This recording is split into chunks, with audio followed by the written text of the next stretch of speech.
Bunga lotus mengajarkan bahwa kepemimpinan dan pencarian makna hidup tidak terpisah dari konteks sosial. Salam Blangkon, Sobat Blangkoners, berjumpa lagi. Mari belajar mengasah imajinasi bersama dosen Blangkon tentang bunga lotus versus kepemimpinan. Selamat belajar. Hari ini, kita akan belajar berpikir tentang bunga lotus versus kepemimpinan dalam perspektif sosiologi. Mari kita jelajahi lebih lanjut. 1. Tumbuh dari lumpur, ketahanan dan transformasi sosial. Lotus, bunga ini tumbuh di lingkungan berlumpur, tetapi tetap mekar dengan indah. Kepemimpinan. Seorang pemimpin harus mampu bertahan dalam situasi sosial yang penuh tantangan, yaitu krisis, konflik, ketimpangan, dan mengubah lumpur masalah menjadi peluang.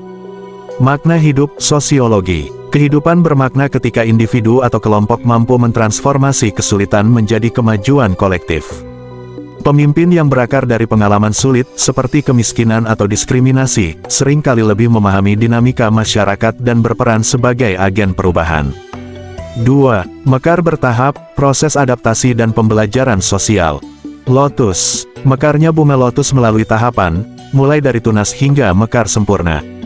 Kepemimpinan. Kepemimpinan efektif memerlukan kesabaran, adaptasi terhadap perubahan sosial, dan pembelajaran terus-menerus dari interaksi dengan masyarakat.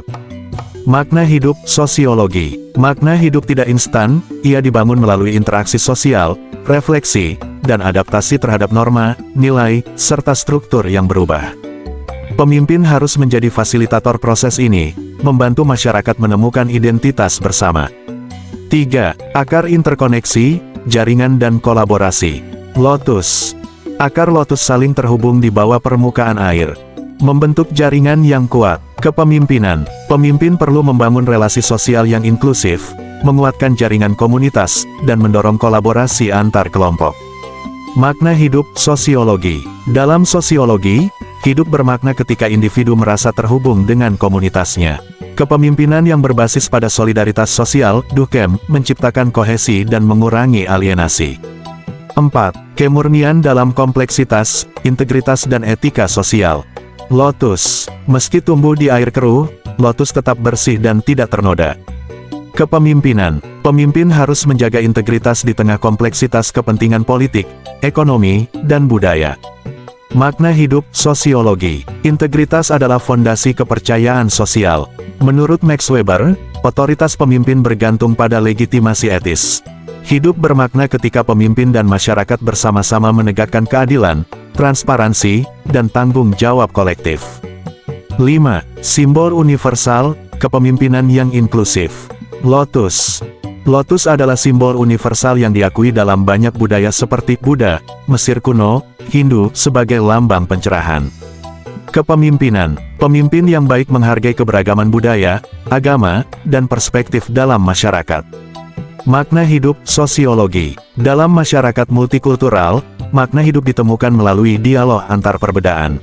Kepemimpinan inklusif seperti teori interseksionality, memastikan semua kelompok merasa diwakili, sehingga tercipta harmoni sosial. Kesimpulan sosiologis. Bunga lotus mengajarkan bahwa kepemimpinan dan pencarian makna hidup tidak terpisah dari konteks sosial.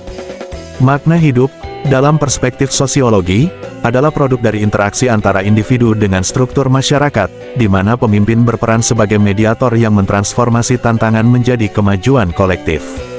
Seperti lotus yang mekar dari lumpur, manusia menemukan tujuan hidup melalui kontribusi pada transformasi sosial yang berkelanjutan. Semoga dengan cara mengasah imajinasi, tentang bunga lotus versus kepemimpinan mencapai tujuan hidup yang lebih bermanfaat. Terima kasih telah bersama-sama ngaji bunga lotus versus kepemimpinan bersama dosen Blangkon. Salam Blangkon.